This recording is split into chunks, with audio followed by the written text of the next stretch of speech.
The excitement and the buzz around the College Football Classic is something that we have really missed in Dublin over the last couple of years.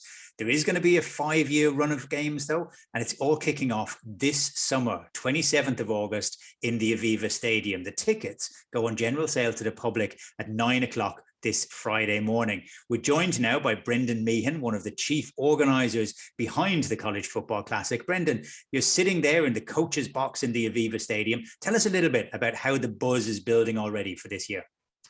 Yeah, Rob, it's getting real now after nearly 2 years of planning.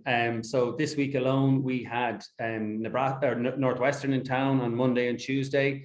They're flying out back to Chicago today, and Nebraska have just arrived in town for today and tomorrow. And at this stage, with both universities and both teams, we're really drilling down into the nitty gritty. So, they're looking at, dietitians in the hotels, talking to the chefs. They're looking at potential pubs for tailgating, various event spaces. And then from an operational perspective and from a team perspective, they're looking at things like clocks, play clocks, water, where are we going to source the water, what kind of towels, team videos, coaches' booths, as you said, where I'm sitting, where would the band be seating, the media, the equipment, how do they load it in, how do they load it out? So at this stage, we're getting into the detail, it's getting real, and I suppose it's about time.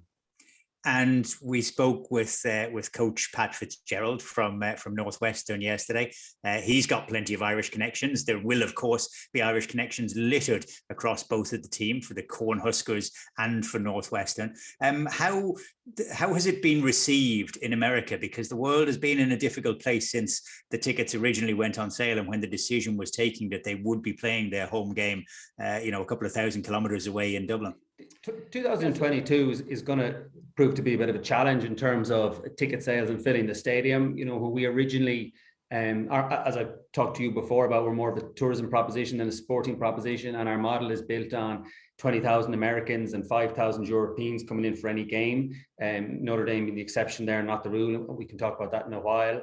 When we looked at our projections with Fáilte Ireland and Grant Thornton, who are partners of the game series, we discounted that to 18,000 Americans because of the uncertainty in the world. That figure now would probably be nearer to somewhere between 12 to 16,000 Americans. There's a couple of things about that. I think, we had a survey in Nebraska a couple of weeks ago when they had their spring game. And 33% of the people who filled out the survey intend to travel. They just haven't bought their tickets. And the other kind of 66% looked at the uncertainty with COVID. The requirement to test at the moment to get back into the United States is a big one, and no one can guarantee that that'll be gone in August. We're hopeful that it will be, but no one can guarantee that it will be. And obviously what's happening in Eastern Europe is of concern to them too. So, from our perspective, somewhere in around 14,000 Americans, 5,000 Europeans, we still need to go to 30,000 domestic people to come to the game. Our capacity is in around 48,500 after we kill various seats in the Aviva Stadium. So we are looking for, that domestic push, people to get behind us, whether it's the corporate side of things or whether it's just people looking for a wonderful day out and something unique and intriguing later on in the summer. It's certainly for 22, we are asking for that support. 23 would be something completely different. I've been there in sunshine and in rain, and it has never failed to deliver in terms of the excitement, in terms of the presentation.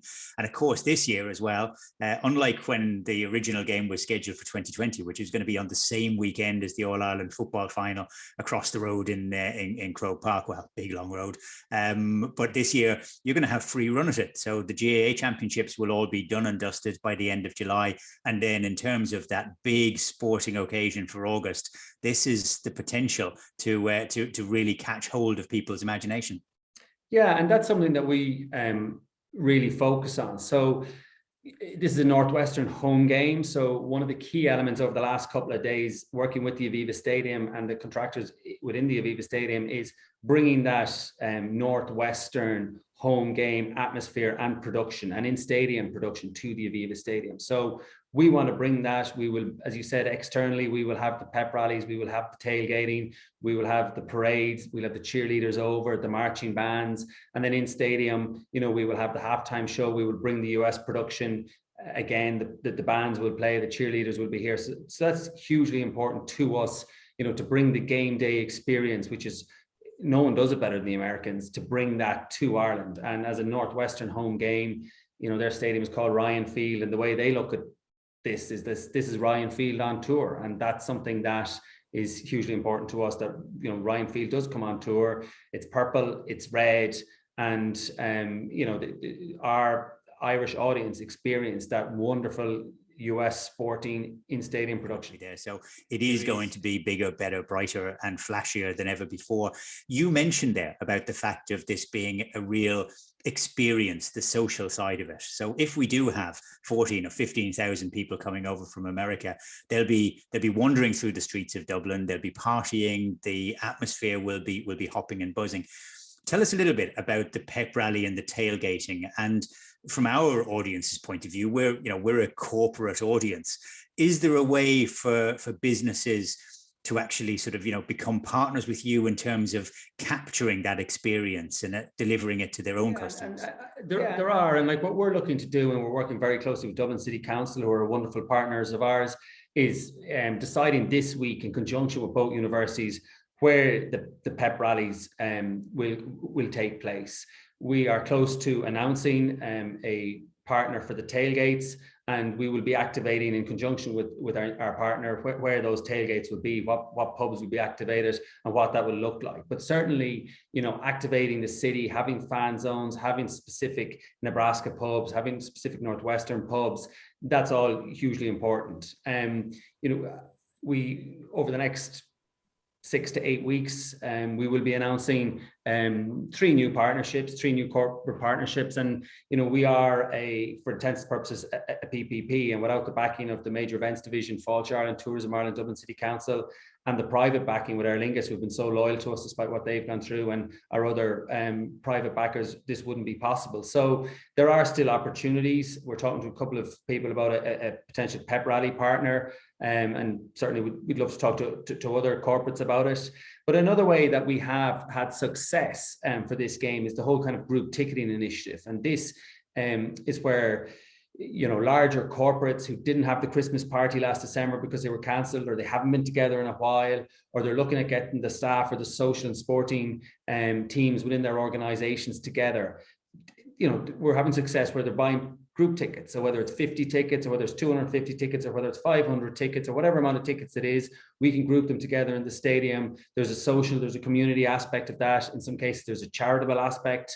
You know, we have ways of acknowledging their support in stadium on the day, whether it's through videos, or whether it's on the LED screen, or whether it's through companies taking over specific timeouts when they can present some kind of a check on field.